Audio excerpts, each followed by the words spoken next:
the prop tech or property technology companies are sometimes villainized, sometimes misunderstood. I think prop tech companies should have one goal, and that goal should be to make the process of whatever that technology is focused on smoother and easier for the honestly consumer at the end of the day. And the true person in the center of all of that, the consumer and their agent, actually only got more confused and it got more complicated. So Place was this business that didn't come into the industry to solve a problem. What is the complex problem that I could solve in a simple way? Because I know that the consumer will pay for simple, right? They will always pay for simple. So let's simplify that process.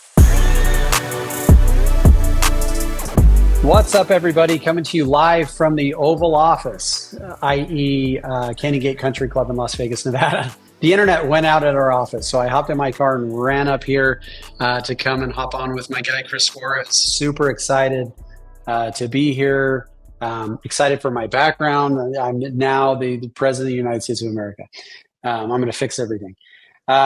So let me introduce Chris before we get into it. So Chris, co-founder of Place.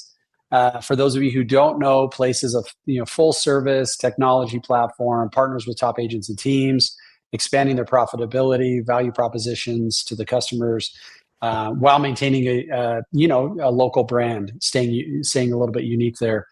You don't have to leave your brokerage. Place is partnered with leading real estate teams, 200 locations across the United States and Canada, including the Joe Taylor Group. We're proud Place partners. We love it.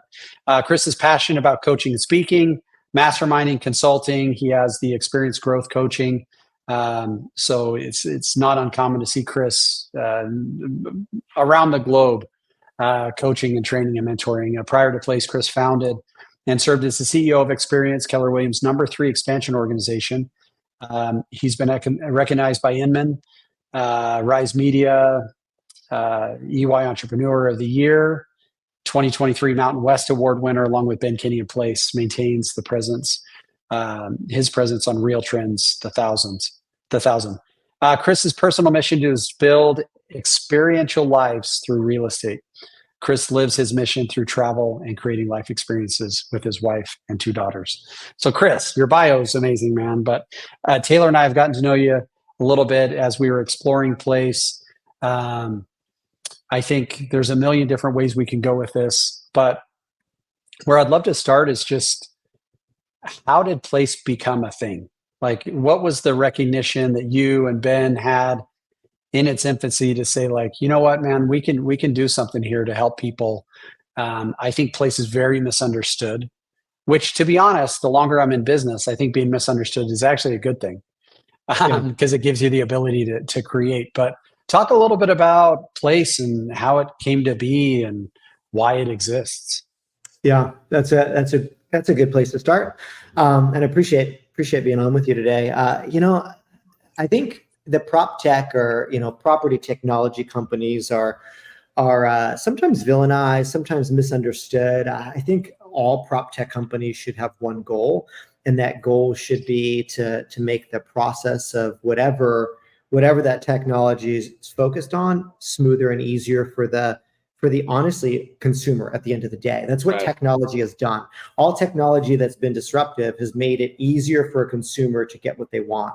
People want things easier. They want things more consistent. They want things, right? They just want things faster.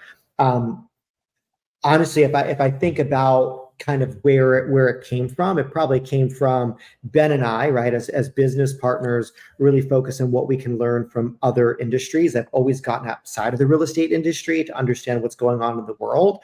And I think one of the earlier conversations that I came across, and this is sort of applicable for all of us, regardless of business, was a conversation that Jeff Bezos had with his sort of an all company or all hands meeting. And, he always, in his share letters, which I know you've read and studied, it's always said, hey, like, it's always day one at Amazon. It's always day one at Amazon. Yeah. It's always day one at Amazon.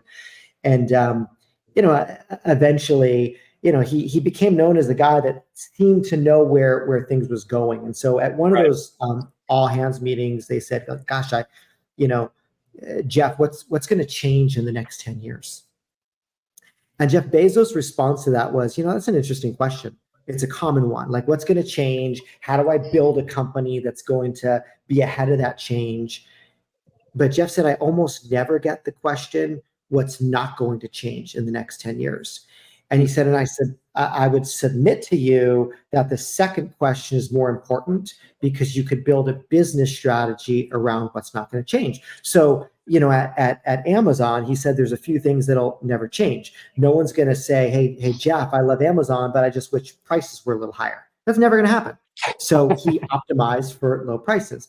He said, someone's never going to say, hey, Jeff, I love Amazon, but I wish you just deliver things a little bit slower. Like, things are way too fast around here. It's never going to happen. So he optimized for speed. And no one's ever going to say, hey, Jeff, like, I love Amazon, but like, there's just too many choices. Just give me one in each category. It's never going to happen. People love choice. And so he optimized for speed, price, and choice. And he built literally $1 trillion company. And so for us, we take a step back and say, hey, what is never going to change in our industry? And what's never going to change is a buyer and a seller wanting to buy easier and sell easier, right? The process has been wildly difficult for the entire history of the transferring of real estate. Now, real estate agents have come in and said, hey, I think we can make this easier. And I think we do, right? To some degree we do, like, obviously. But then property technology companies came in and said, well, I can make this easier, and I can make that easier, and I can make this easier. And so these brilliant entrepreneurs came into the industry and said, I have this solution so that you can buy before you sell. Here it is. I have this solution where you can find a home easier. Here it is. I have this solution that makes financing easier. Here it is. I have this solution that actually makes your home prettier and more attractive before you have to pay to make it prettier and more attractive. Here it is. And so all these companies came and started throwing out these options. And the true person in the center of all of that, the consumer and their agent, actually only got more confused, and it got more complicated. So Place was this business that didn't come into the industry to solve a problem.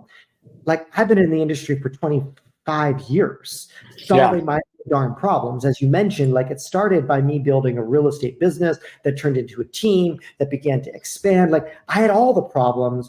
And I honestly, I woke up every day saying, hey, what is the complex problem that I could solve in a simple way? Because I know that the consumer will pay for simple, right? They will always pay for simple. So let's simplify that process. Now, what I realized, and this is a true core belief, and if this was not my belief, Place wouldn't exist.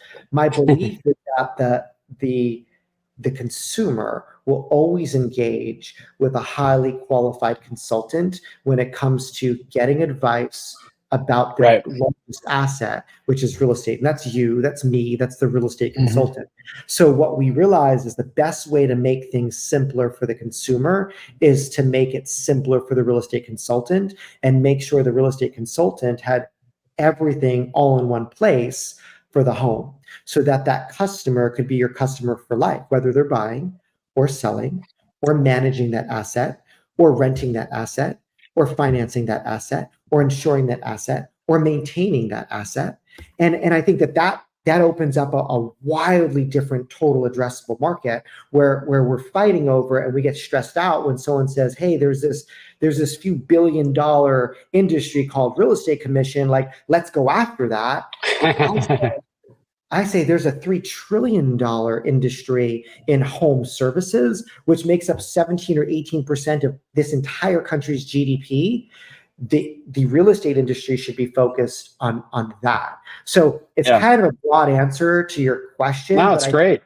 Philosophically, it comes from what's not going to change. Let's build around what's not going to change. And at the end of the day, it's the consumer that's going to dictate what you and I have to do, or what you and I have to build, or what you and I have to deliver. And so that's what Place does in a broad stroke way. So talk about this, because I'm somewhat obsessed with this principle of real estate technology can only go down one of two paths, in my opinion, when it comes to real estate practitioners.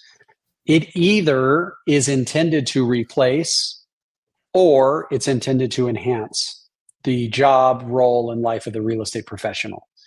So, and you see different technology providers trying one or the other.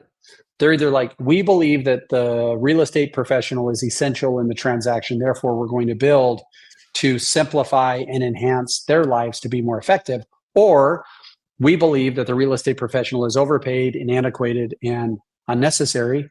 And so we then believe that our job is to replace them. Place would obviously place himself in that first bucket of saying, we believe that the real estate professional is essential, and we are then going to build to enhance and simplify their lives to make them more efficient and more profitable and more effective. Am I right? Yeah. It's interesting. Like I don't probably leave a conversation talking about place or the industry without stating that I believe technology as an industry should be focused on improving the consumer's experience on their path to the dream of homeownership. So we're a mission-based organization. We believe in the mission that we should all be homeowners in this country because it is the true path of wealth. Like that is statistically a fact, right? The average renter in America has a net worth of $6,300. The average homeowner in America has a 40x on that, and it's on average $225,000 net worth. Like if we can impact that, then we should. And so then any product or any service or any company that I'm going to be involved with or get behind or spend or invest my days building is going to be asking the question, am I improving the consumer's experience? Now, you are right that I believe that the consumer's experience will always be better in this industry, in any asset like that, being handled by a true consultant and professional. However, it needs to be a more skilled professional. It needs to be a more equipped professional. Right. It needs to be a more consultative professional. And so that is sort of how we're addressing that problem. It is really finding the people in this industry that don't want to be real estate agents necessarily, but they want to be true business owners and understand that they want to be mission-based and attack this problem of home ownership. And they're going to do it through a different angle or with a different lens on the problem. And yes, it doesn't mean we're not real estate agents, because we are, but I just look at the profession and I look at the views of the world wildly different than even our own industry has looked at us. Yeah, for sure. So let's talk about this for a second. When Taylor and I went to Place, and I'm curious to hear what your answer is. This stock answer about Place is like, what? You gave up 50% of your profit? That's just so standard. So talk a little bit about the economics. And I know it's a complicated question to answer, but I think it's important for people to understand. Taylor and I didn't just go like, man, it'd be really cool to be in business with Chris and Ben. So like, here's half of our company and we're going to make half as much money. It certainly doesn't work that way. But I think that's an easy way for critics or for people who are building competitive companies to what Place's offering is. It's just a simple way to say like, oh yeah, no, you have to give up half of your income. That's not how it works. So talk a little bit about the economics and like why somebody would choose to partner with you and Ben and what you guys are doing. Yeah, it's a fair question. I think that no one would choose to partner with us unless they value partnership.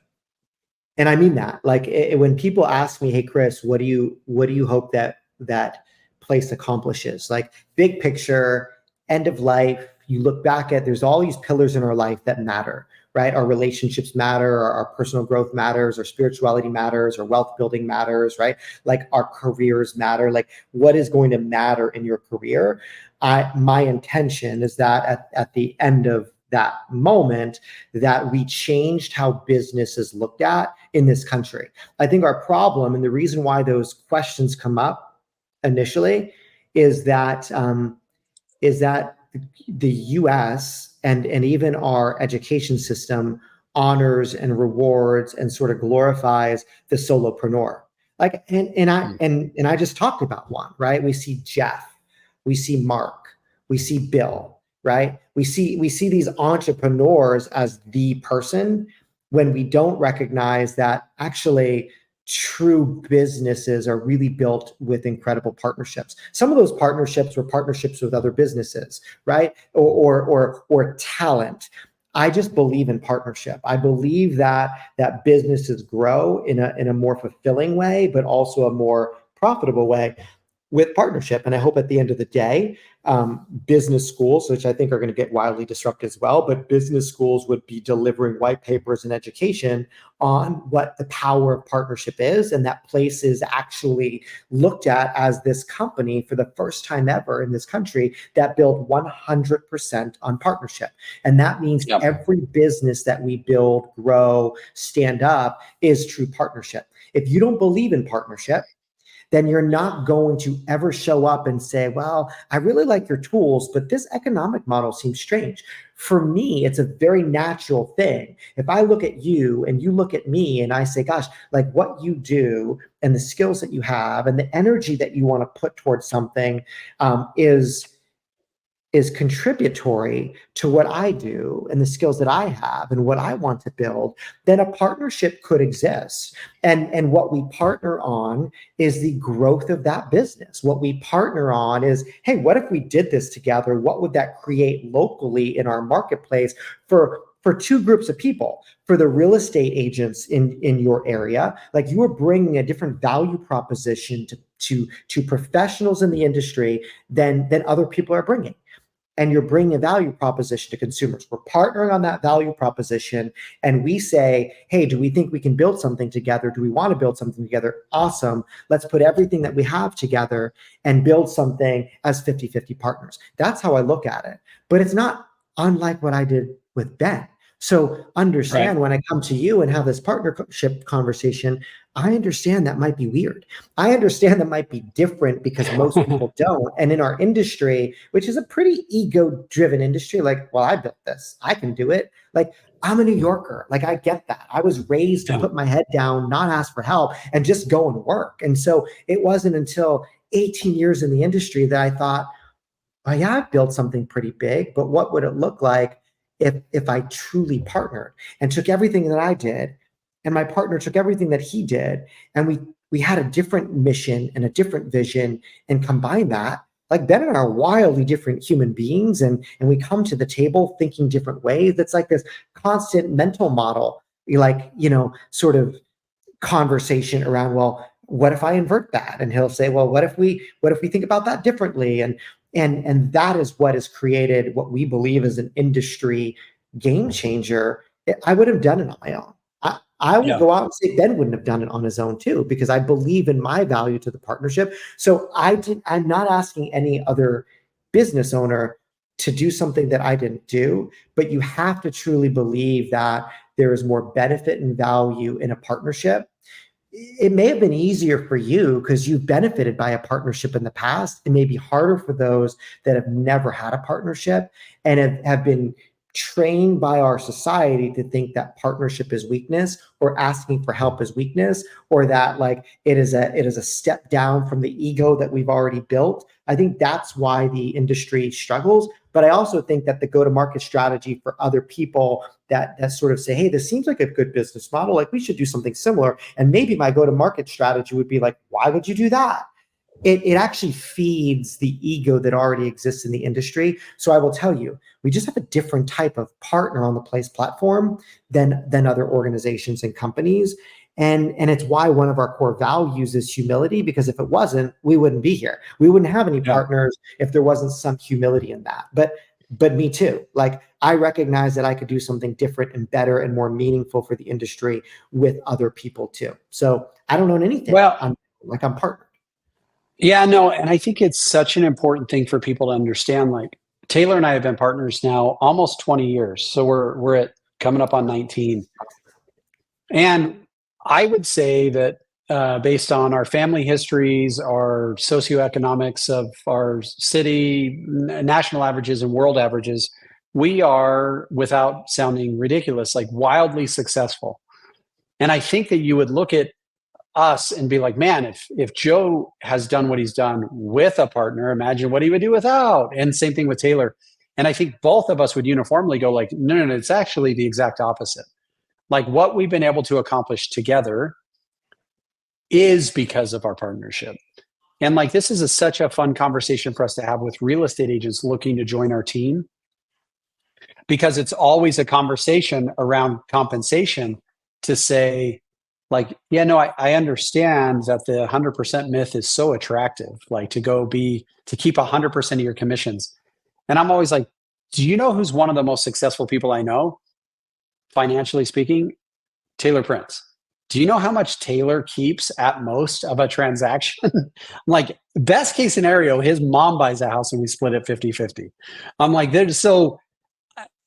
but there is, and maybe what's going on with the national attack on commissions, with the lack of transactions, with interest rates being as high as they are. If you rewind 2 years ago, I could just go to the gym, and while I'm stretching at CrossFit, the guy next to me is going to be like, "Hey man, we're thinking of buying a house. We need to sell ours. It doubled in value." Like, it was monopoly and funny money. And maybe the economy we're moving into is going to have people go like, there's gotta be a better way. So let me ask you this, outside of place, just from joining a team, getting a partner, like, you have the experience to be able to diagnose this a little bit, but from a triage situation, like, why is there so much aversion to partnering, to joining a team, to surrounding yourself in a world where, yeah, you may not keep 100% of every dollar that comes in, but you might keep 50% of 5 times as many dollars, which still creates 2.5 times the income you would have made. And it's like, why is it so hard to get people to understand those economics? Yeah. Because the majority of people in this industry found themselves as real estate agents semi by accident. They didn't go to school to be business owners. They didn't go to school to be an entrepreneur. Like, it was almost accidental. And so we have 100% been exposed to the industry around these conversations of, this is what you do, and here's your commission. And we have commission conversations or GCI conversations instead of day one saying, okay, well, if you're going to build a business, whatever product you happen to sell or whatever product you're delivering, or whatever service you're delivering, you're going to look at what your total revenue is. And then you're going to understand what your cost of sale is. And then you're going to understand your expenses. And this industry delivers on average, like in a great way, a profit margin of somewhere between 30 to 40%. And if we understood as business owners that the industry should deliver a profit margin of 30 to 40% if you run the business the right way, we would never have this conversation of, I don't know if I wouldn't join a team because I don't want to give up X% of my commission, whatever X is. They would literally say, okay, on your platform or in your group or as part of your business, what should I expect my profit margin to be? And if I say, well, your profit margin could be 20%, then I would then say, well, in the industry, I feel like my talent should be able to get a profit margin of 30 or 40%. And I would have to look you in the eyes and say, yeah, you're probably right if you want to run a business. So for me, it's never been about commission. By the way, if it was less about commission, we may not be hearing so much noise and issues in lawsuits around commission, because all we would say is, what does top line revenue in this business bring in? How do we grow or adjust to pullbacks in top line revenue? What do we do around cost of sale? What are our expenses? And then what is the profit? So I look at a team and say, at the end of the day, someone that is partnered with you on your team, at the end of the day, what they've chosen is, okay, I can have the same profit margin as Joe, or I can have the same profit margin as Taylor. It's just that I actually choose this role. Like, I love selling real estate. I love finding properties. I love engaging with the consumer. And I actually get to keep 35, 40, 45% of my profit or gross revenue. Joe and Taylor say, gosh, I actually now love hiring people and training people Right. and leading people and finding people and systematizing people and diving into technology and finding the right partnerships. I love the business side of it mostly and only. And your goal, interestingly enough, is also to get to 30, 35, 40% profit. Like, we are equal partners at the end of the day Right. on a real estate team, but our industry has always talked about commission. Our industry has always talked about splits, whether it be with a brokerage or whether it be on a team, instead of recognizing that any industry or business that we decide to raise our hand and say, I'm going to go into it. If I was going to go into coffee, I go through my training at Starbucks, and Starbucks says, hey, our goal for you is to turn a profit margin of about 4.5% to 5% of total revenue at this location. And you say, okay, how many coffees do I need to sell in order to get my 4% to be what I want my take home to be or my income to be? It's no different. Books, coffee, real estate, insurance, right? T-shirts, like, it's a profit margin conversation. And I think that's why we grow, because not only are we having that conversation with our partners, we're having them with all the agents on those partner teams. And we're only attracting people that want to be business owners anyway. And business owners think about top line revenue, gross profit, cost of sale, expense, net profit, and then investing that net profit. So I think that's the conversation that needs to happen within the industry, but we're just not having it. Yeah. So talk about this a little bit, because this is a super fun topic. What I love to say to people is the perception that they have. Like, let's say somebody joins a team, and two things I talk about is, are you able to obsess over the dollar sign more than you are over the percentage symbol? And then the other one I love to ask is, what percentage, like if you close a $10,000 transaction, Chris, and you and I are on a 50-50 split, I'm the team leader and you're a team member, your check is going to be pretty dang close to $5,000. So if I receive a $5,000 check, how much of that $5,000 do you believe goes to supporting, my family and paying my bills personally? And they're always shocked when I'm like, just so you know, when a $5,000 check comes back to us as a leadership group, it really quickly turns into about $2,100. And they're just like shocked to hear that.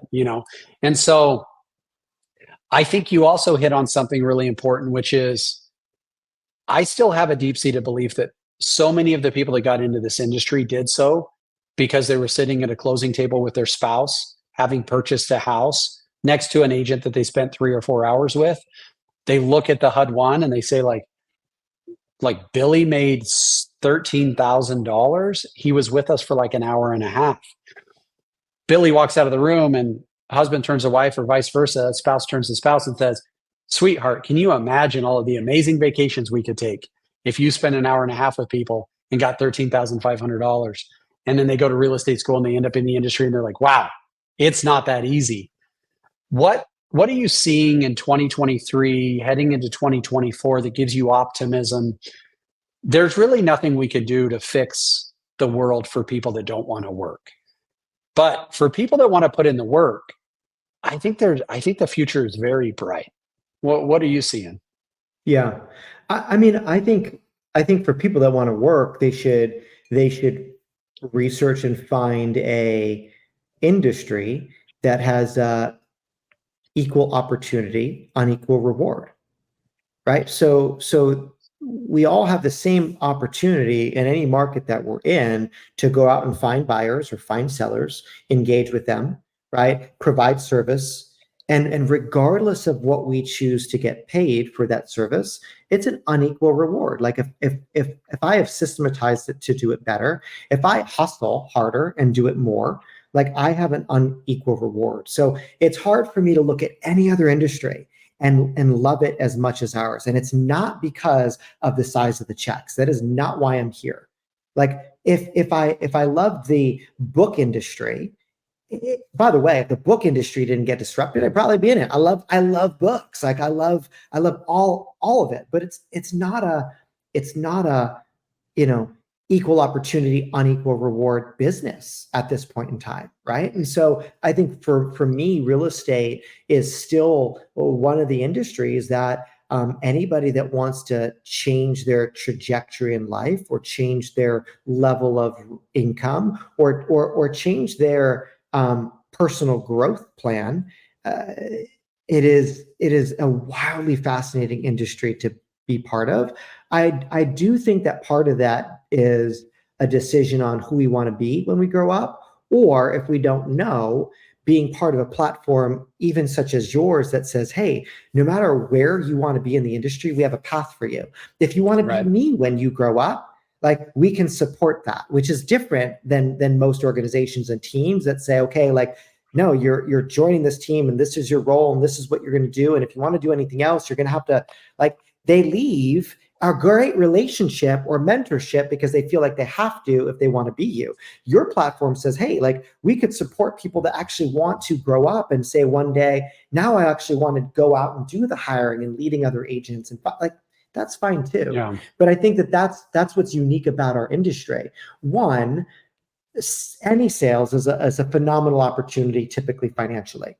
No different here, right? Interestingly enough, oftentimes if you've done any sort of sales management, sales managers are, if it's the wrong person, will only last a very short amount of time, because they're typically a sales manager because they sold with a product that they're now managing other people to sell. Then they wake up one day and realize that, okay, so I got a 6-figure salary, but all my salespeople are making a lot more than I am in managing. So they end up back in sales. Like, the reality is sales is probably the best opportunity in terms of now money, financial opportunity today during high income earning years as anything that we could be in. And that's why I think being an agent, focusing on agent activities, doing specific activities that generate revenue, man, sign me up. Now, and by the way, I did that for 19 years before I really got focused on, okay, well, now I need to sort of iterate. I want to evolve into a different type of business owner. I want to move away from being, a salesperson in this industry and really be sort of a technologist, or really be sort of a CEO of a company, or really be sort of a leader of an organization or people, or really be sort of an architect of systems. I truly believe that, as you ask those questions, Joe, the only one that I would add to is, depending on where they are, is like, who do you want to be when you grow up? Great. Now I know what path you want to take within this industry. Yeah, for sure. Well, so what are you seeing nationally? I mean, obviously the stuff with the NAR and stuff like that, I think all of us have more questions than answers, but what do you, in your opinion, where does this stuff go? Like, appeals going to be successful? Do you think that there's, are we heading into a world where, I've theorized that, listings are just going to rule the future, and the buyer agent business could turn into more of like a rental representation type of deal. Like, what are your thoughts on the future of real estate when it comes to all the things we're seeing coming out of the federal courts? Yeah, I think that I've just made a habit of my life to only think about things I can control, to be honest. And so when people ask me opinions about that, I said, well, here's what I know I can control.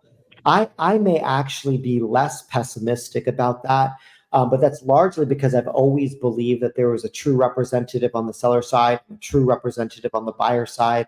I don't think that we have communicated that well, and herein lies our sort of fork in the road that allows someone outside of our industry to potentially determine how our industry is run. That's on us, because interestingly enough, everything that those court cases or people are saying should be doing, or we should be doing, like, we should have been doing. And most of us, interestingly enough, already did it. Yet we weren't communicating properly. Or industry itself has not optimized for the fact that, yes, a buyer actually has always been paying for buyer agency. They've paid for it in the home price. Naturally, right? They would have paid less for that home if a seller wasn't paying for the representation on both sides, potentially. But the buyers paid that fee. The sellers didn't pay that fee. So we just need to get the buyers to realize that, yes, like, as I described to you, you were paying that fee, or maybe as I didn't describe to you,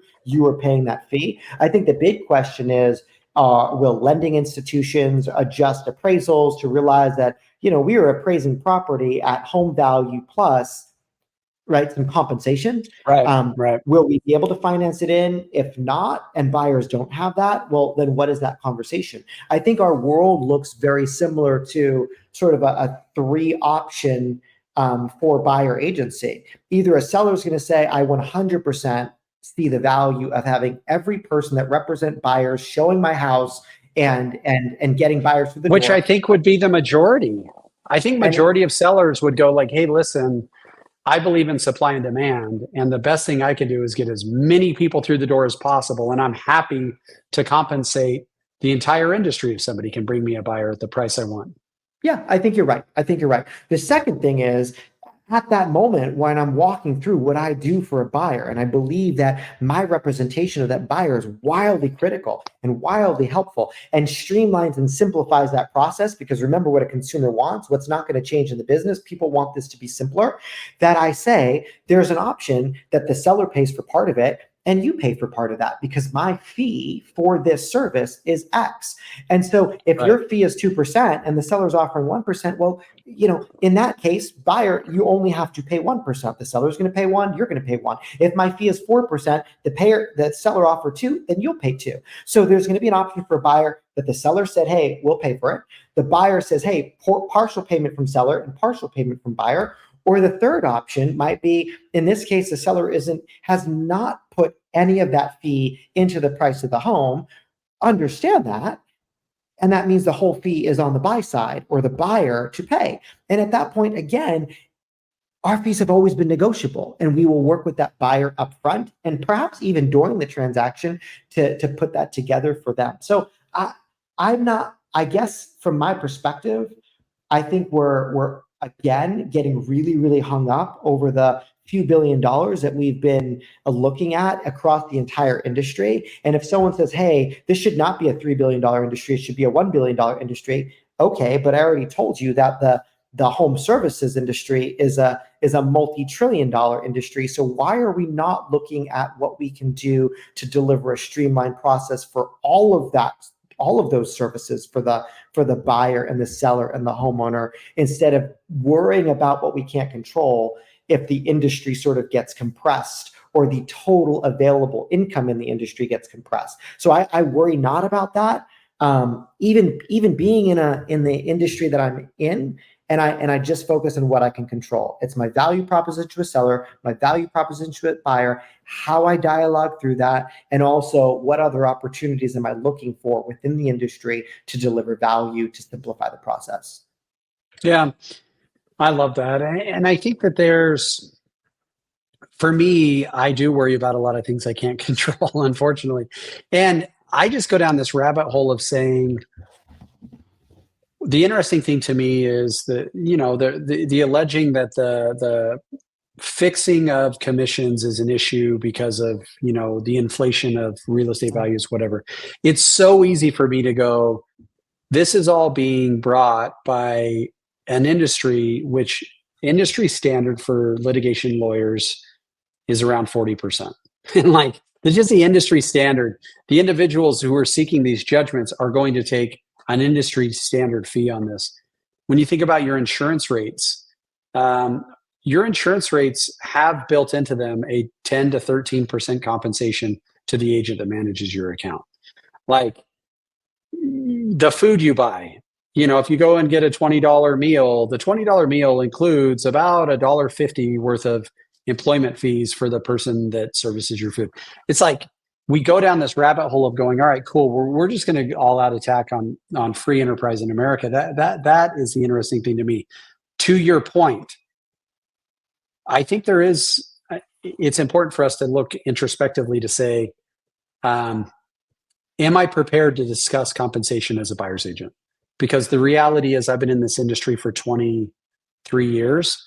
And for the most part, the standard response has been, I'm going to represent you, and the compensation generally comes from the purchase of the sale, paid through escrow on behalf, through the seller's agent, from the seller to the seller's agent to me. So therefore, you don't have to worry about that. Well, if we move into a world to where, to your point, that compensation gets drastically reduced, and I believe in the services I offer. And I have to say a portion of my compensation will be coming from the listing agent who is getting it from the seller's agent. But there's this gap, and we need to discuss that gap, whether it's done through lending or whatever. I just think we're, all in all, I think the future is going to reward the educated. The future is going to reward the brave. The future is going to reward the full-time, all-in, let's do this type of real estate professional, both on the listing side and the buy side. And to bring it back full circle, I think there's so much power in not, especially in 2024, operating in a vacuum. Like if I find myself in a small room with small-minded people, kicking against the world, complaining against all the things that are happening, I enjoy being in really big rooms with really smart people and really broad and diverse. It's why we love being at Real. It's why we love being a partner at Place. We're not having to recreate the wheel. We're coming to you guys and going like, hey, what is everybody else doing? Like we're on masterminds and in rooms. And so if I could give any advice to the real estate professional out there, regardless of brokerage affiliation or anything, just to say, make sure you're getting in big rooms, and not necessarily always rooms that you're paying to go to some, summit that's held by some real estate coach. It's not a bad idea, but make sure you're at least talking to other real estate professionals. Make sure you don't take advice solely from people whose entire job exists to complain and to woe is me. Because to be honest, you're just gonna find yourself outside of an industry that can still, to your point, Chris, be a very rewarding and successful endeavor to trade your time for the type of money you can make in real estate or in insurance or in really any type of sales. It's a rewarding experience. But if you don't watch what information you intake, if you don't control the voices you listen to, you could find yourself in a really dark place really quick in 2024, which I think is scary. Yeah, so I agree with that. Yeah, I mean, and that goes to the point of the power of partnership and the right partnership. It's interesting, like, obviously recent passing of Charlie Munger, and, talk about the power of partnership. And here's a guy, when you talk about what opportunities are there in the right industry with the right people, Charlie Munger didn't decide to be an investor until he was 41 years old. Like he left the legal industry 41. 41 is when like he began his sort of next career of wealth building. Right.